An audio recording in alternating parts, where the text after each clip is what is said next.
네, 자, 이번 시간 공부하실 부분은 챕터 1장입니다. 유체의 기본 성질이라고 하는데요. 결국 유체란 무엇인가에 대한 문제이고, 일단 교재 보기 전에 칠판 판서 보면서 수업 정리하고 교재 보는 시간 갖도록 하겠습니다. 자, 일단 우리가 이제 고체라고 하는 게 있고요. 그죠? 그 다음에 액체라고 부르는 게 있고, 기체라고 하는 게 있습니다. 이때 우리가 이제 액체와 기체를 묶어서 유체다라고 하게 되는 것이고, 그럼 이때 고체와 유체를 구분하는 용어 정의가 있어요. 그래서 고체는 이게 제일 중요한 단어인데 전단력이란 단어가 나옵니다. 물리학적 용어 정의에 보면 이 전단력을 가했을 때 변형을 이루다가 전단력 제거 시 즉시 정지 또는 평형이라고 하는데 에 도달하는 물질을 우리가 이제 고체다라고 합니다. 그럼 이때 이제 중요한 단어가 이 전단력이라는 단어인데요. 요걸 우리가 이제 자르는 힘이라고도 해요. 혹은 가르는 힘이라고도 하고요. 그리고 이 힘을 우리가 수평력이라고도 합니다.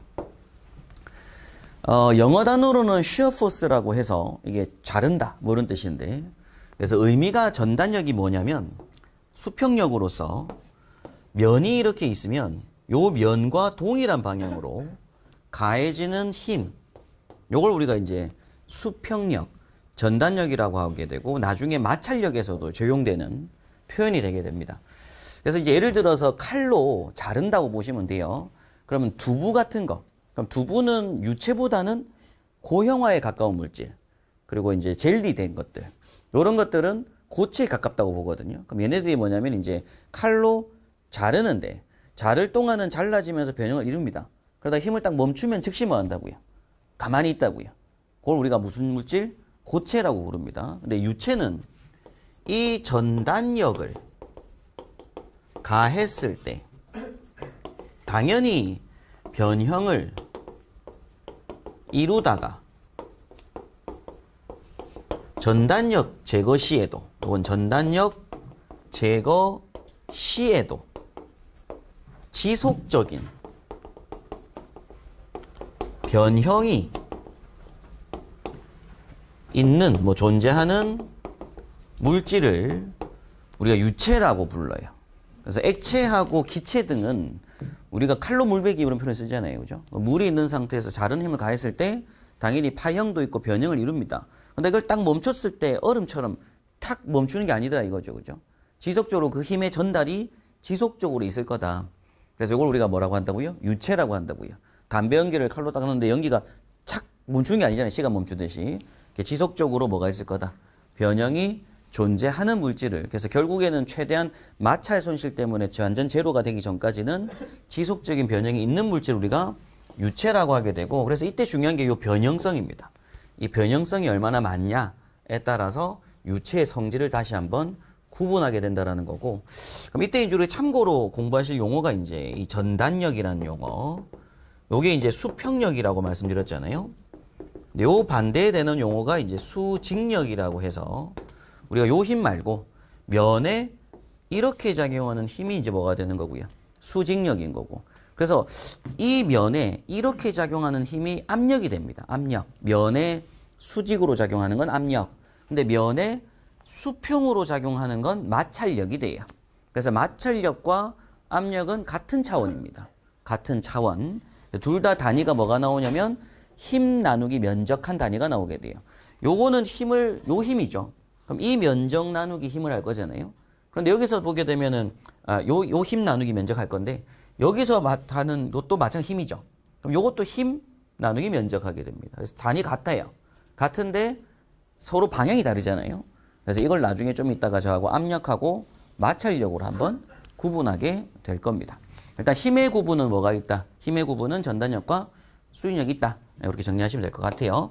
그래서 교재를 보면 일단 물질의 구분이라고 해서 고체란 전단력을 제거하면 곧바로 평형을 이룬 상태로 정지하는 물질을 말하고, 유체는 전단력을 제거하여도, 제거 시에도 어떤 최종 마지막 마찰력이 작용하는 동안 연속적으로 변형을 일으키는 물질을 말하게 되고, 이때 전단력이란 일종의 마찰력과 같은 의미이기도 한데 면에 작용하는 힘, 평행한 면에 작용하는 힘이다라는 표현, 요게 전단력이라는 거 아셔야 되고요.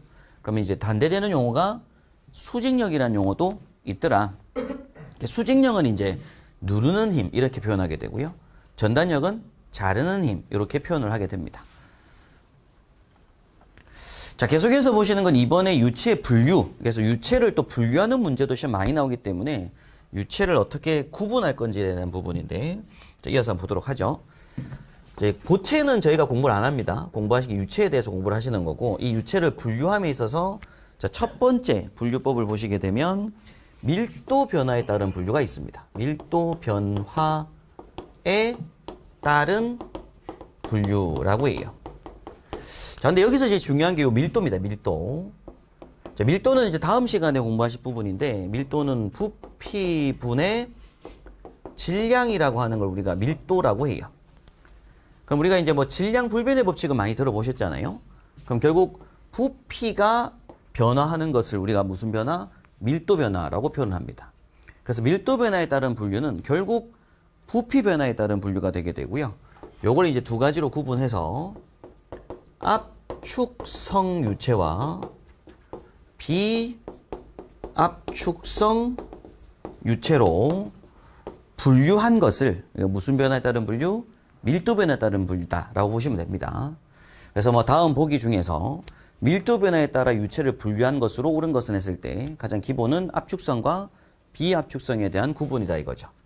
그럼 압축성이라는 용어는 결국 뭐가 되는 거다? 부피의 변화가 있다 이런 표현이죠. 압축이 된다 이런 뜻이고, 부피 변화가 일어난다는 얘기는 결국 무슨 변화가 있다? 밀도 변화가 있다 뭐 이런 얘기입니다. 그럼 비압축성의 표현 자체는 압축이 되지 않는다라는 거고, 요건 부피 변화가 없다. 부피 변화가 없기 때문에 결국 밀도의 변화도 없다라고 보겠다는 얘기죠. 그렇죠? 자, 이렇게 이제 구분하는 걸 우리가 압축성과 비압축성이라고 해요. 자, 근데 시험에 나오는 건 이 압축성 유체의 종류를 아시는 게 중요합니다. 압축성 유체의 종류를 아시는 게 중요해요. 그럼 가장 기본적으로 우리가 유체라고 하는 건 뭐하고 뭐였기 때문에 액체와 기체를 묶어서 유체라고 한다고 했잖아요, 처음에. 그럼 단순히 액체와 기체를 놓고 봤을 때에는 압축 유체가 뭐에 해당한다? 기체인 거죠. 기체는 뭐 한다? 온도가 조금만 가해져도, 압력이 조금 약해져도 뭐 한다? 기체가 쉽게 변화할 수 있는, 풍선에 있는 바람 같은 겁니다. 이런 것들이고, 액체는 상대적으로 어떻게 했어요? 압축이 거의 되지 않겠죠, 그죠? 그래서 잘 안 되는 거. 그래서 사실상은 모든 유체는, 요건 참고입니다. 유체는 무조건 전부 다 무조건 뭘 띌 수밖에 없다. 압축성을 다 가질 수밖에 없어요. 그래서 비압축성을 가진다는 얘기는 우리가 이상유체라고 가정을 하는 겁니다. 자, 나중에 좀 이따 보겠지만 또 유체를 구분할 때 좀 이따가 실제 유체와 이상유체를 한번 구분할 거거든요. 일단 기본적으로 실제 유체란 지구상에 존재하는 모든 유체라고 하는 것들은 전부 다 무슨 성을 가지고 있을 거다? 압축성을 다 가지고 있습니다. 물이라고 하더라도 굉장히 높은 압력으로 가압을 하면 뭐가 될 거니까? 부피가 조금은 뭐 할 거니까? 줄 수가 있을 거니까. 그래서 압축을 가지지만 일반적으로 기체와 액체를 구분함에 있어서는 기체를 무슨 성으로 본다고요? 압축성. 액체는 비압축성 유체로 보고 만든 공식이 많다고요. 되겠죠, 그죠? 일단 이런 개념이고. 자, 그리고 만약 뭐라 하더라도 액체라고 하더라도 앞서 말씀드렸지만 무슨 조건일 때?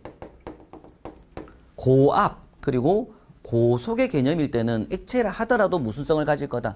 압축성을 가질 거다라는 거죠. 그래서 시험 문제 조건상에서는 굉장히 높은 압으로 가해지는 물 같은 경우에도 뭐가 된다? 압축성이 있다라는 개념입니다.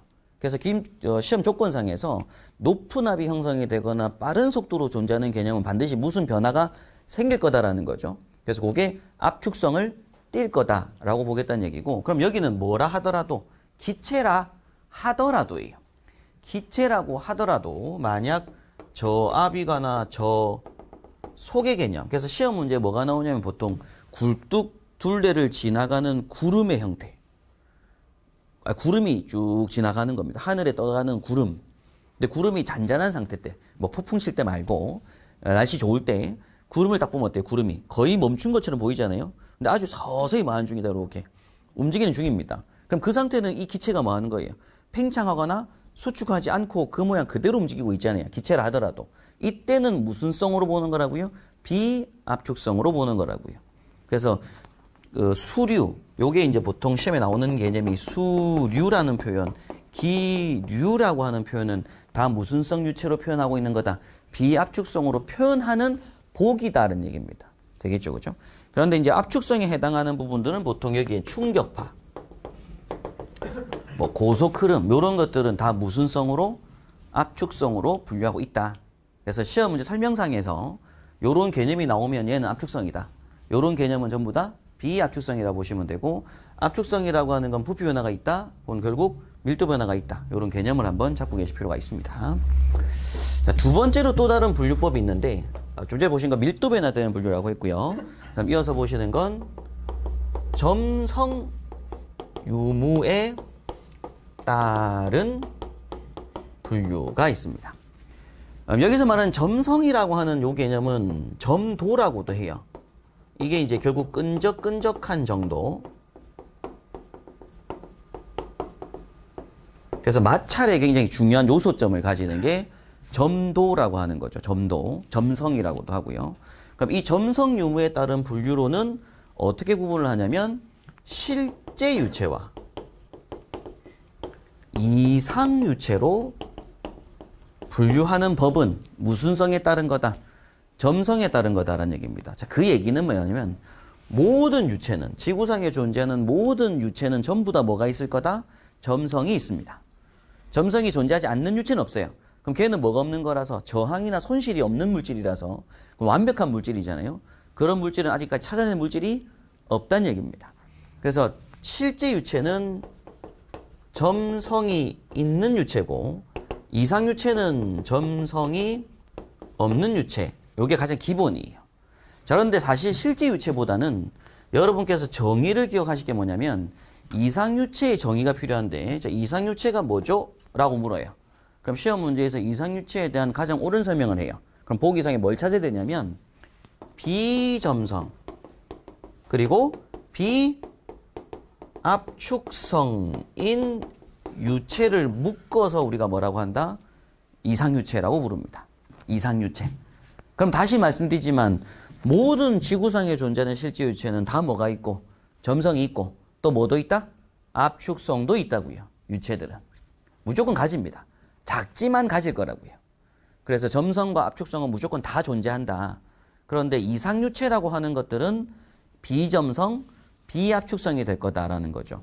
따라서 이상유체는 뭐가 존재하지 않는다? 마찰 손실을 고려하지 않는 유체. 이걸 우리가 이상유체라고 하게 되고, 그럼 반대로 실제 유체는 뭐가 되는 것이고요? 점성이 존재를 하고 압축성도 존재를 해서 일단 마찰도 존재를 하는 이런 유체를 우리가 실제 유체라고 부릅니다. 일단 이런 개념 잡고 계시면 되고요. 자, 나중에 이제 공부하실 부분이에요. 지금 공부하실 건 사실 아니긴 한데 참고로 레이놀즈 넘버라고 하는 게 있습니다. 레이놀즈 넘버. 이 레이놀즈 넘버가 이제 유체의 흐름 특성을 나타내는 어떤 수치값인데, 이 레이놀즈 넘버 구하는 공식이 보게 되면 뮤분의 du 로 뭐 이런 공식이 나와요. 이 공식은 나중에 설명드릴 겁니다. 여기서 이제 요게 이제 점성에 해당되는 부분이고, 요게 유체의 속도에 관련된 부분이거든요. 요게 속도.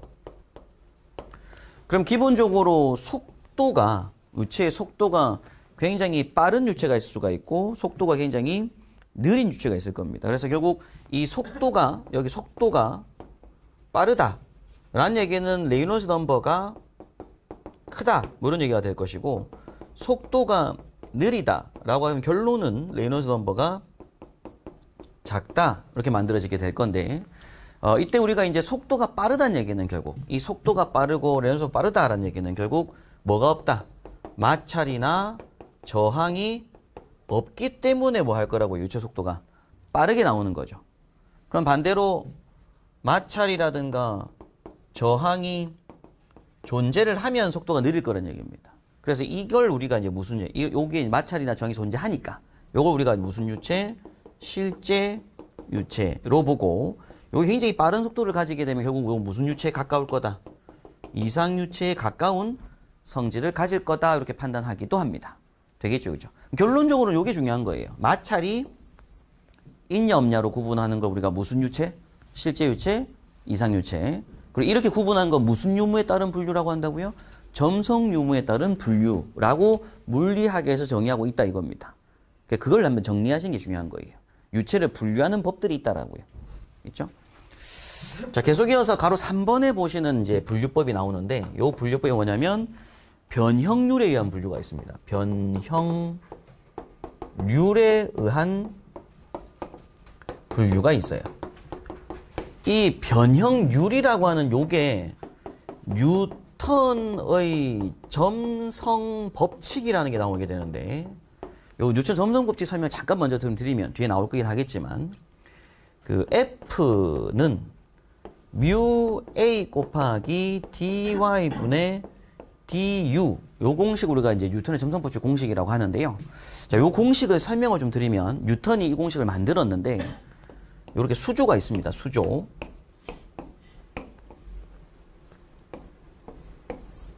수조에 물을 채워놨어요.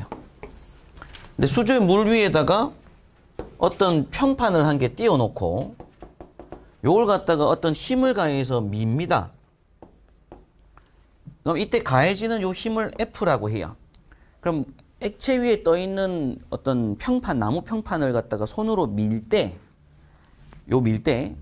요 면의 면적이 크면 어떻게 했어요? 작을 때보다 면적이 클 때 어떤 속도를 유지하기 위해서 필요한 힘이 더 많이 필요하겠죠. 그래서 요 면이 클 때 요게 많이 들어간다는 얘기입니다. 그래서 요 두 개는 서로 뭐 하더라? 비례하더라. 비례. 그리고 여기에 얘가 여기 액체 위에서 떠당기는 이동하는 속도를 빨리 하고 싶은 거예요. 액체 위에서 수영장 물에 띄워놓고 이거 갖다 밀어가지고 빨리 가고 싶은 거예요. 그럼 당연히 또 힘을 더 어떻게 해야 돼요? 많이 줘야 돼요. 그래서 얘가 또 올라갈 때 얘가 그만큼 또 커져야 된다는 얘기입니다. 되겠죠?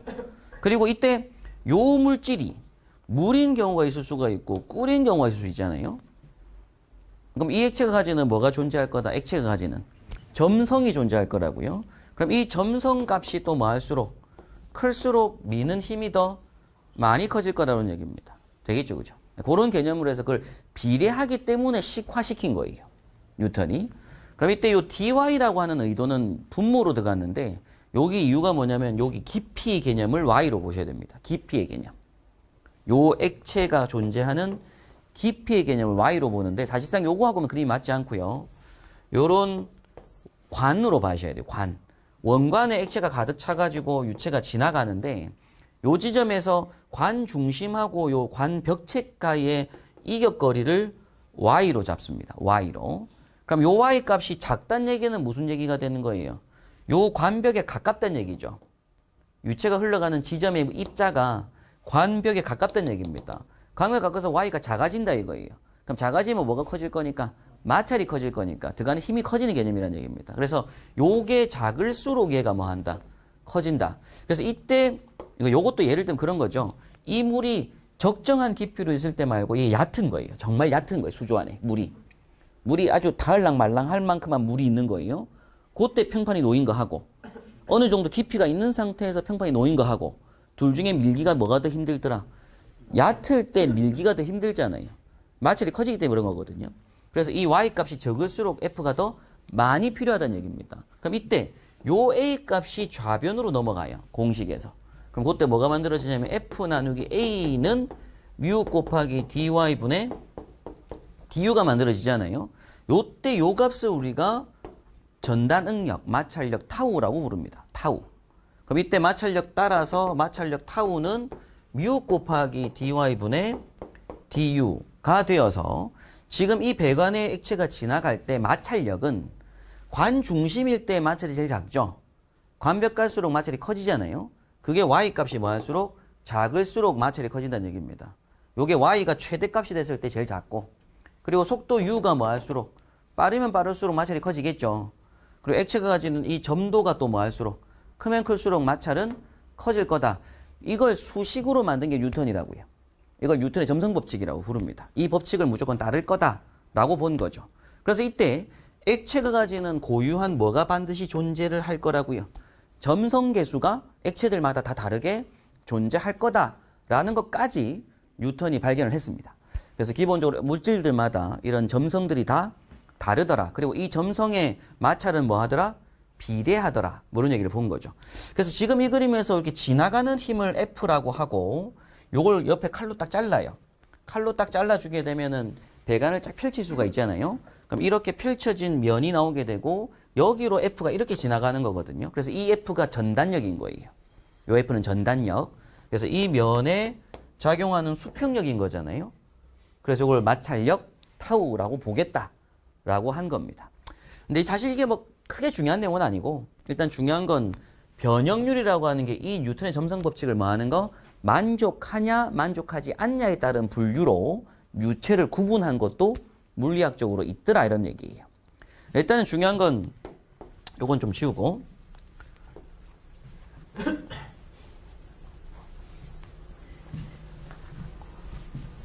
뉴턴의 점성 법칙이 뭐죠? 라고 하면 일단 공식이 F는 뮤 A 곱하기 dy분의 du라는 공식인데 여기서 A가 좌변으로 넘어가면서 분모에 가다 보니까 F 나누기 A는 뮤 곱하기 dy분의 du가 되었고 요걸 우리가 이제 마찰력 타우라고 표현하면서 뮤 곱하기 dy분의 du 뭐 이런 공식으로 만들어 놨다라는 거예요. 일단 요게 우리가 이제 뉴턴의 점성 법칙이라고 하는데 자 이걸로 가지고서 크게 두 가지로 우리가 무슨 유체가 있고 뉴턴 유체가 있고 비뉴턴 유체가 있다라고 분류를 합니다.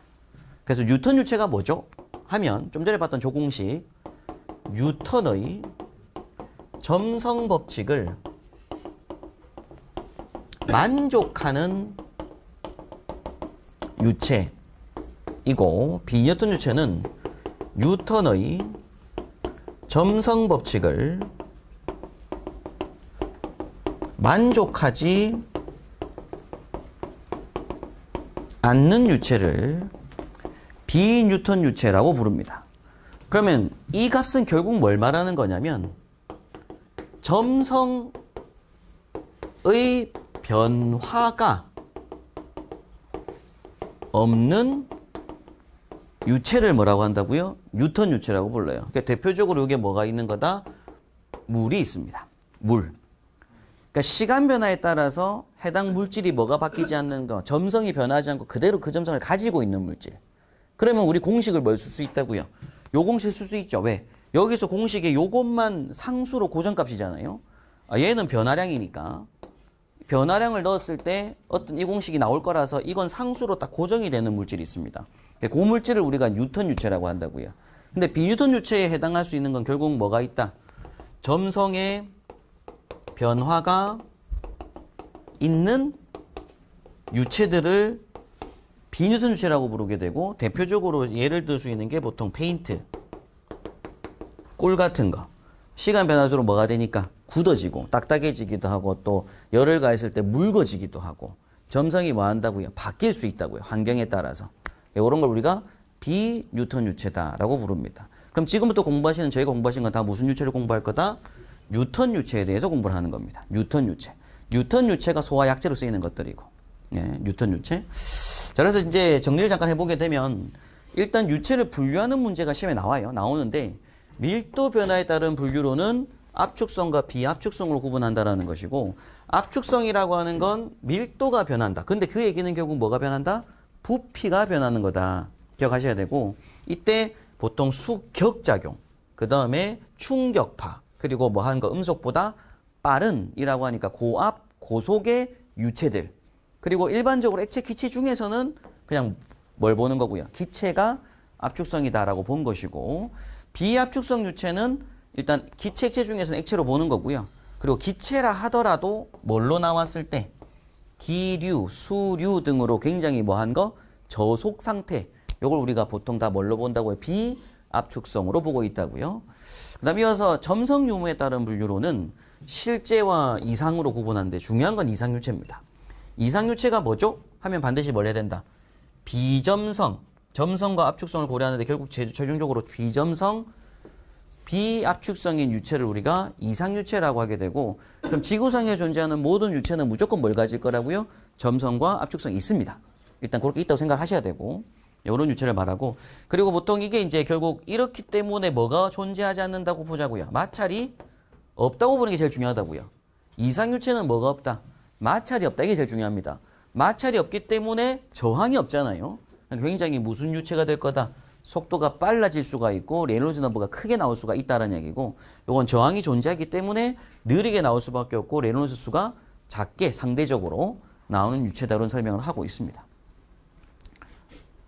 그럼 변형률에 따른 분류로는 뉴턴 유체가 있고 비뉴턴 유체가 있다라고 되어 있는데, 뉴턴의 점성 법칙을 만족하느냐, 만족하지 않냐에 대한 부분이고, 결국에는 점성이, 이런 점성이 이제 일정하냐, 점성 계수가 일정하냐고 얘기고, 여기에 점성이 뭐 변화되는 유체들을 비뉴턴 유체라고 하는데, 우리는 전부 다 이제 뉴턴 유체로 이제 풀이를 하게 될 거다, 이런 얘기를 하게 됩니다.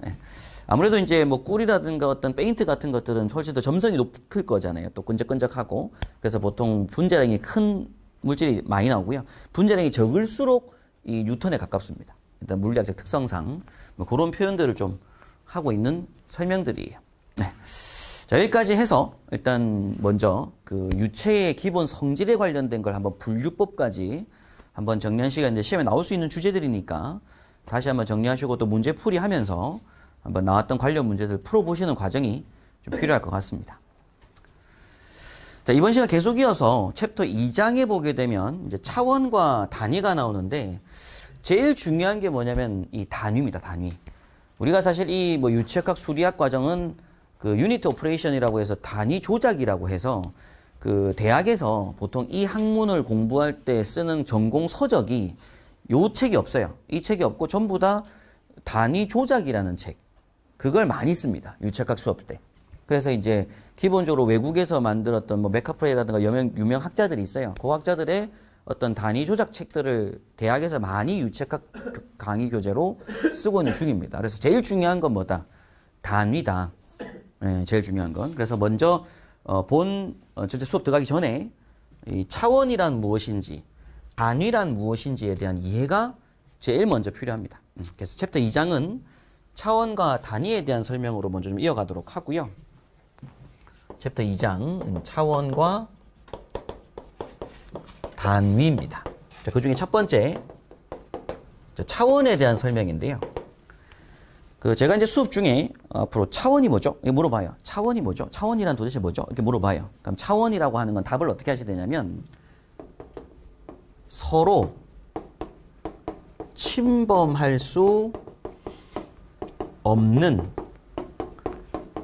각각의 고유한 물리학적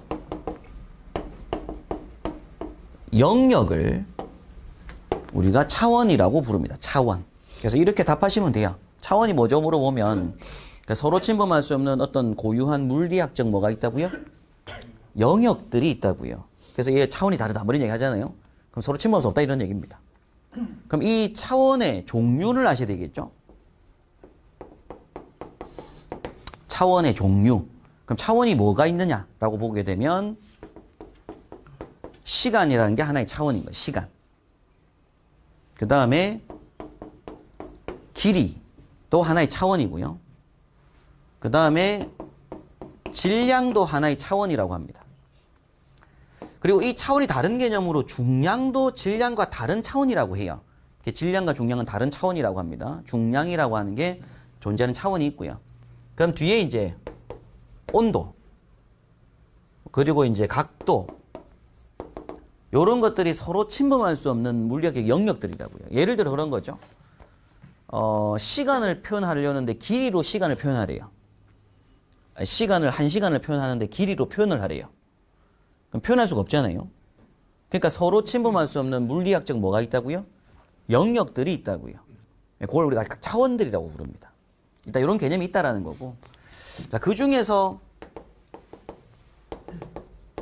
이 종류별로에 나타내는 차원식이라는 게 있어요. 차원식. 근데 이 차원식이 사실상 뭐냐면은 기호를 말합니다. 기호. 예를 들어서 우리가 힘이 뭐죠 했을 때 힘의 기호, 힘을 나타내는 기호가 있어요. 힘을 나타내는 어떤 힘을 나타내는 기호가 있어요. 그게 이제 force라고 해서 F를 많이 쓰거든요. 압력을 나타내는 기호는 보통 pressure니까 P를 많이 쓰고 있고요.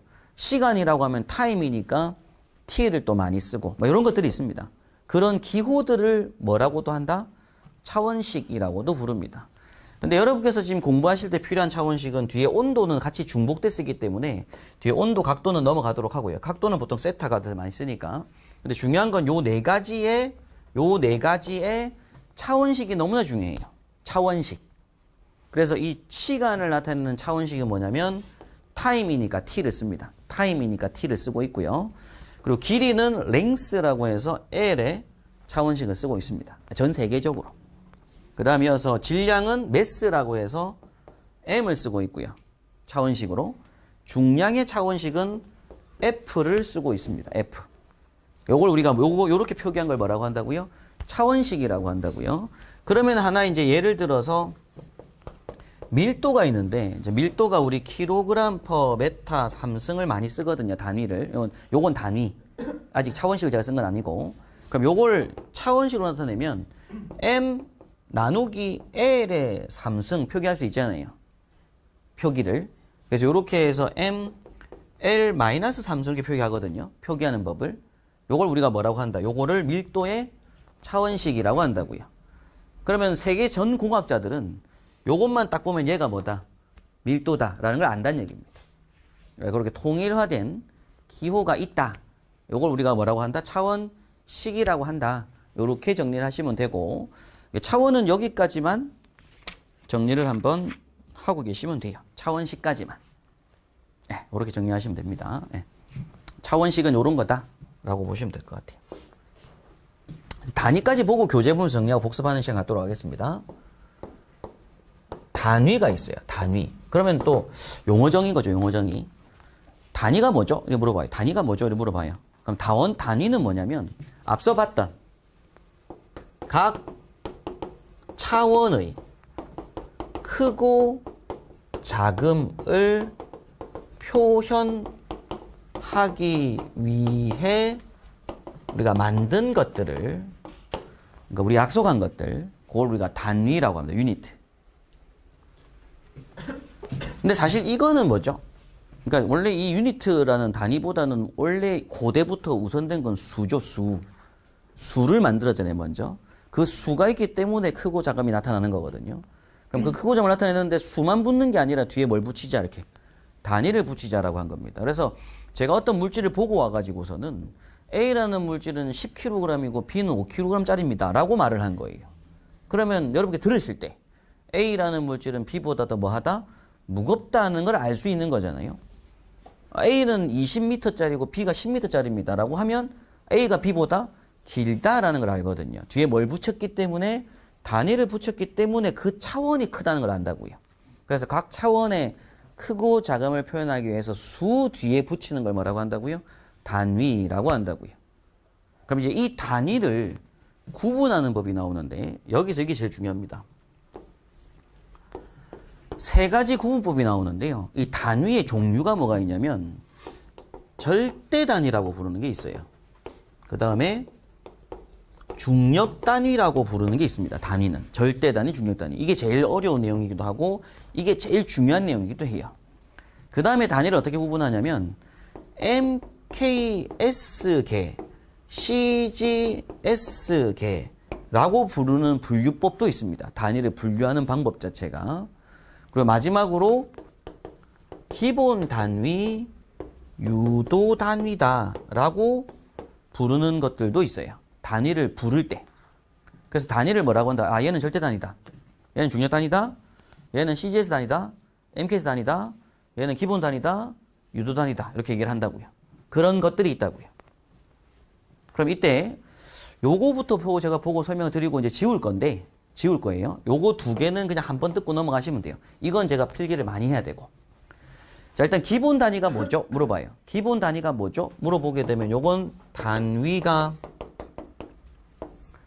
한 개짜리인 거. 그럼 결국 뭔가요? 앞에 말했던 그냥 차원을 나타내는 단위. 그걸 무슨 단위라고 한다고요? 기본 단위라고 한다고요. 메타, 뭐 킬로그램 이게 하나만 붙은 거. 그걸 무슨 단위? 기본 단위라고 부릅니다. 그럼 당연히 유도 단위는 뭘 나타낸다?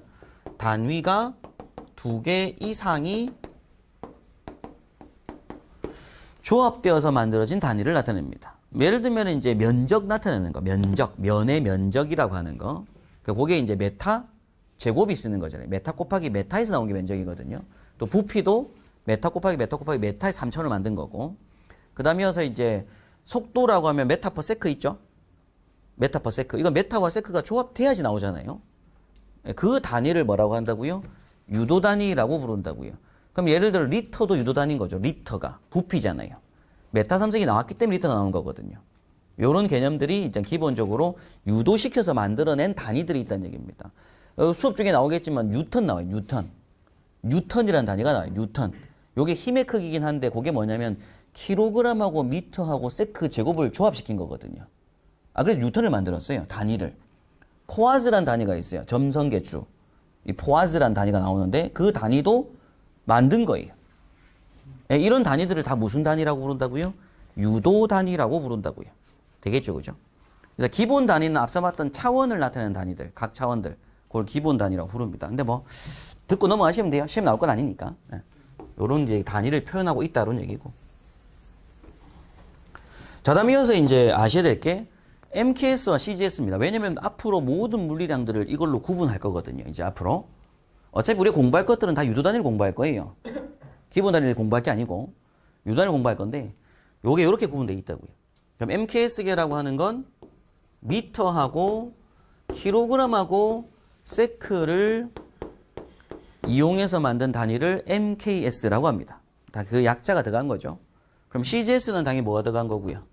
센티미터와 그램과 세크를 이용하는 단위를 CGS 단위계라고 부릅니다.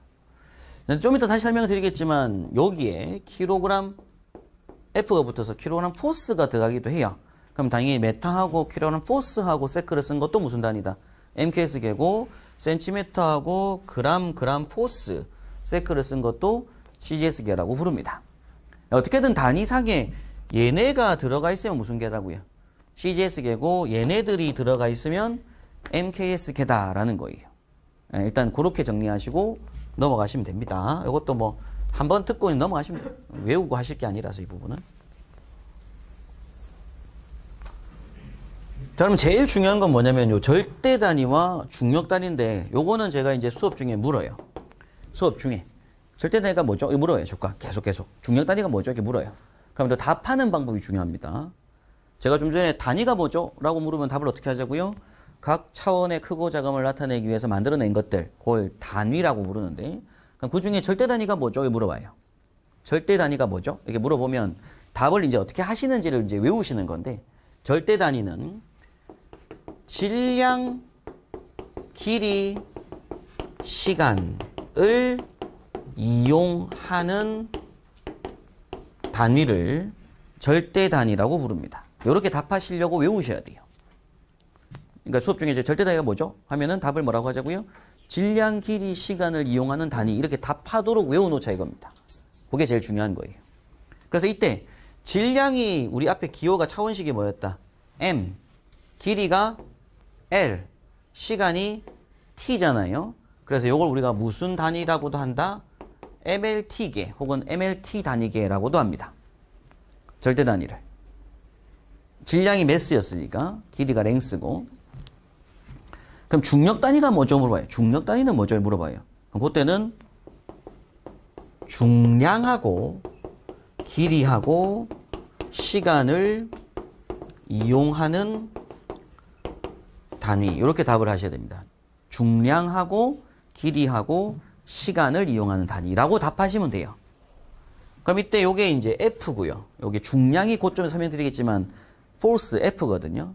그 다음에 길이가 L이고 시간이 T입니다. 그래서 이걸 우리가 무슨 계라고도 한다? FLT계라고도 합니다.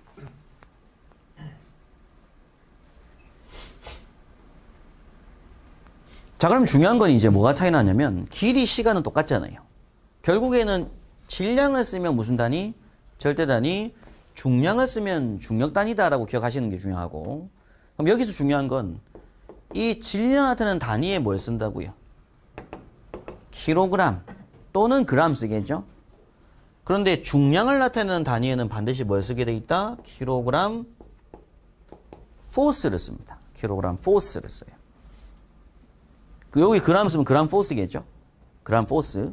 그래서 반드시 킬로그램 뒤에 아래 첨자로 F가 붙어 있는 걸 쓰는 거예요. 그걸 썼을 때 걔는 무슨 단위다? 중력 단위인 거고, F가 쓰지 않은 상태에서 질량만 써 있는 단위는 절대 단위인 거예요. 일단 그걸 꼭 구분하셔야 됩니다. 이게 제일 중요한 부분이에요. 길이, 시간이 어차피 다 뭐 쓸 거니까 뭐 메타 쓰고 세크 쓰고 아워 쓰고 민 쓰고 뭐 이게는 뭐 센치 쓰고 하겠죠, 그죠? 이건 뭐 상관없는데 피트 쓸 수도 있고. 근데 결국 중요한 건 요걸 쓰냐, 요걸 쓰냐의 차이점이 굉장히 중요한 부분입니다. 그래서 일단은 지금 제가 절대 단위가 뭐죠? 하면 뭐라고 하자고요? 질량, 길이, 시간 이용하는 게 절대 단위. 중력 단위가 뭐죠? 하면은 중량, 길이, 시간을 쓰는 게 중력 단위. 그러면 시험 문제를 봤을 때 킬로그램 포스가 붙어 있는 수치가 어떤 게 있다 하면 얘는 중력 단위 준 거예요. 킬로그램이 들어가 있는 단위로 줬다는 건 절대 단위인 겁니다. 일단 그렇게 기억하시면 돼요. 되겠죠? 그 다음 이어서 이제 아셔야 될 게 뭐냐면 여기서 이제 아셔야 될 게, 짚고 넘어가야 될 거. 그게 뭐다? 중량과 질량의 차이점을 아셔야 됩니다. 중량과 질량의 차이점. 그래서 여기서 이제 여러분께 짚고 넘어가실 부분이 뭐냐면 중량과 질량은 절대로 같지 않다라는 걸 아셔야 되는 거죠. 다른 차원이니까. 그래서 여기서 이제 여러분께서 알고 넘어가셔야 될 내용이 뭐냐면 이 중량과 질량의 차이점인데, 일단 중량이 뭐죠? 라고 하게 되면 그건 반드시 질량에다가 중력 가속도가 가해져야지 생기는 걸 우리가 뭐라고 한다고요? 중량이라고 해요. 그래서 지구상에 질량이 존재한 거예요. 1kg. 우주에 가서도 1kg 존재하는 거예요. 그런데 지구상에서 중력 가속도가 있으니까 중량이 존재하게 됩니다. 그런데 우주에 가게 되면 중력 가속도가 없는 거예요. 그럼 뭐가 존재하지 않는다고요? 중량이 존재하지 않게 된다고요. 중력 가속도가 없으면. 질량은 존재하지만. 그래서 이 차이를 이제 구분하시는 부분인데, 자, 여기서 이제 체크할 게 예를 들어서 그런 겁니다. 질량이 1kg이 있어요. 1kg. 순수하게. 거기에 곱하기, 자, 지구 중력 가속도는 얼마다? 지구 중력 가속도가 9.8m/s 제곱이라고 일반적으로 아무 조건 없을 때는 이걸로 외웁니다. 조건을 주면 그걸 따라가는 거고, 조건 없을 때 이거 쓰면 돼요. 자, 그럼 이때 요거부터 이해를 하셔야 돼요. 요거부터. 9.8m/s 제곱이 뭐죠? 중력 가속도 9.8m/s 제곱이 뭘 뜻하는 거죠? 이게 물어보는 거예요. 그럼 요거부터 이해를 하셔야 돼요. 9.8m/s 제곱의 뜻은 뭐냐면 요게 9.8m/s/1초를 나타내는 값입니다. 지금 세크 제곱은 절대 물리학적으로 할 수가 없잖아요. 시간을 어떻게 제곱하겠어요? 미터/s는 이해가 되지만 미터/s 제곱은 이해가 안 되잖아요. 그래서 이건 미터/s 제곱이 아니라 뭐라고요? 9.8m/s/1초의 개념이라고요. 그럼 물체가 지구 중심으로 지구 있는데 딱 떨어뜨려요. 그럼 얘가 떨어질 때 속도가 뭐 한다? 속도가 빨라져요? 느려져요? 점점 빨라지죠. 그게 지구 중심에 당기는 자력 때문인 겁니다. 지구 중심이 자력으로 물체를 계속 뭐 하려고 하니까 지구 쪽으로 끌어당기려고 하는 만류인력의 법칙이 있잖아요. 그러니까 물체가 가까울수록 어떻게 했어요? 지구에 가까울수록 더 당기는 힘이 막 세지는 거예요. 멀리 있을 때보다. 그러니까는 점점 내려갈 때마다 속도가 점점 뭐 하겠어요? 계속 빨라질 수밖에 없어요. 그걸 뭐라고 한다? 가속도라고 한다고. 가속도. 그럼 이 가속도가 존재하는 건 반드시 중력 가속도가 존재할 때 가속도가 생기는 겁니다. 중력 가속도가 없는 상태에서는 절대 가속도가 생길 수가 없어요. 그럼 일단 지구 중심에 당기는 게 있다고요. 그럼 물체가 자유낙하를 할 때 떨어지는 시간이 있다 이겁니다. 그럼 떨어지는 시간 1초당 몇 m/s씩? 9.8m/s씩 빨라져요.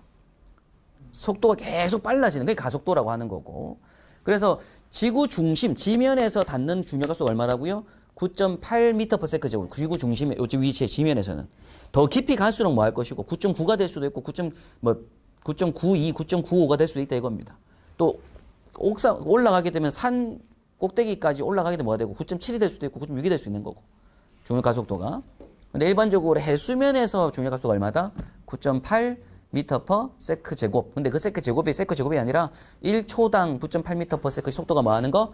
빨라지는 개념의 가속도가 생긴 상태다라는 얘기입니다. 되겠죠, 그죠?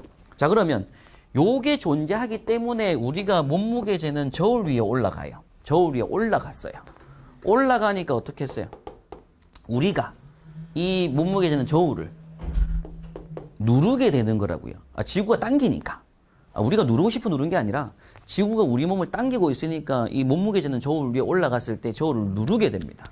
그럼 이때 나타나는 요 힘은 무슨 힘이 되는 거다?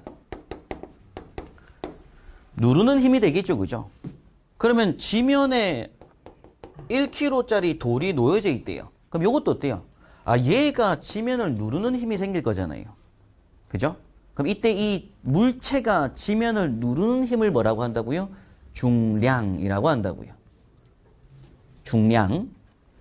누르게 됐을 때 나오는 힘. 그러면 지금 제가 1kg이라는 질량에다가 요게 작용한다고 하면 가만히 있을 때 그럼 요거 곱하기 요거 하니까 어떻게 돼요? 요것도 왜 곱하니까 9.8 kg/m per sec 제곱이 나오게 되죠. 그러면 지구상에서는 1kg이라는 질량이 지면에 작용하는 게 9.8 kg/m per sec 제곱에 힘이 작용하게 되는 거고요. 누르는 힘. 그럼 이때 요 값을 좀 이따가 뭐라고 할 거냐면 다음 시간에 공부하겠지만 kg/m per sec 제곱의 크기를 뉴턴이라고 하기로 해요. 뉴턴. 1뉴턴. 그럼 당연히 1kg의 질량은 몇 뉴턴의 힘을 갖는다? 9.8뉴턴의 힘을 갖게 되는 겁니다. 지구상에서는. 근데 1kg이 달에 가서는 어떻게 했어요? 달에 가서는. 중력각도가 10분의 1을 주니까 9.8뉴턴이 아니라 0.98뉴턴의 힘으로 누를 거잖아요. 이 그럼 돌이. 그래서 힘은 어느 행성 가나 다 달라진다고요. 힘의 개념은 계속 뭐 할 거다? 달라질 거다. 근데 질량은 똑같이 뭐 한 거예요? 1kg짜리인 거예요. 질량은 불변한데 중량은 바뀐다. 자, 근데 우리가 지구과학자들이잖아요. 지구물리학자들이에요. 지구물리학자들이니까 요 9.8뉴턴을 우리는 지구상에서 뭐라고 하기로 했다고요? 1kg 포스라기로 하기로 합니다. 1kg이 갖는 힘의 크기다. 1kg가 갖는 힘의 크기는 몇 뉴턴이다? 9.8뉴턴이라고 우리 지구과학자들은 고정을 정해놨어요. 우리는. 근데 외국에 있는 외계에 있는 외계인들은 어떻게 해요? 자기 행성의 과학자들은 외계 행성에도 외계인들이 있을 거잖아요. 저는 있다고 보거든요. 어딘가 있어요. 그럼 그 외계인들은 자기 행성에서 만든 수학을 만들었을 거잖아요. 그럼 그 외계인들은 자기 행성에 중력각수가 있을 거라 이겁니다. 그럼 자기 행성의 중력각수도가 예를 들어 거기가 뭐 5m per sec의 제곱이었다. 그러면 거기에 1kg 곱하기 5m per second 5kg m per second 정도 나올 거잖아요. 그럼 5뉴턴 나오죠. 그때 걔네들은 5뉴턴을 1kg 포스라고 했을 거라고요. 걔네들은. 근데 우리는 지구에 있는 지구인들은 요 9.8뉴턴을 몇 킬로그램 포스라고 하기로 했다? 1kg 포스로 하기로 약속을 한 상태입니다. 그래가지고 이 킬로그램 포스가 들어가 있는 것들이 있다고요. 그럼 그 킬로그램 포스를 이용하는 것들을 우리가 무슨 단위? 중력 단위. 킬로그램 포스를 안 쓰고 킬로그램만 써가지고 계산하자라고 한 것들은 절대 단위인데 당연히 뭐가 더 정확하겠어요? 킬로그램이 정확한 거예요. 그래서 지금 우리 지구는 전부 다 절대 단위로 통일해서 쓰고 있습니다. 중력단을 안 써요. 지금은. 그래서 전부 다 시험 문제는 다 뭘로 나온다? 파스칼, 뉴턴 등의 절대 단위 문제로 지금 통일된 상태이기 때문에 계속 그걸로 나오고 있습니다. 시험 자체도. 근데 과거에는 뭐 했다? 옛날 문제들은. 킬로그램 포스가 많이 있었어요. 그래서 압력계 같은 경우에도 보면 펌프 토출 즉 압력계가 옛날에는 킬로그램 포스 단위입니다. 전부 다. 근데 지금은 다 뭘로 바뀌었다? 킬로파스칼, 메가파스칼 단위 압력계로 다 바뀌었어요. 계기들도, 계측기들도. 근데 시험 대비는 하셔야 되기 때문에 일단 이런 용어가 있다라는 건 한번 체크하실 필요가 있습니다. 그래서 이 내용은 사실 이어지는 다음 수업 때 제가 물리량의 종류 설명드리면서 힘을 공부할 거거든요. 그때 한번 이어서 자세하게 한번 다시 설명드리도록 하겠습니다.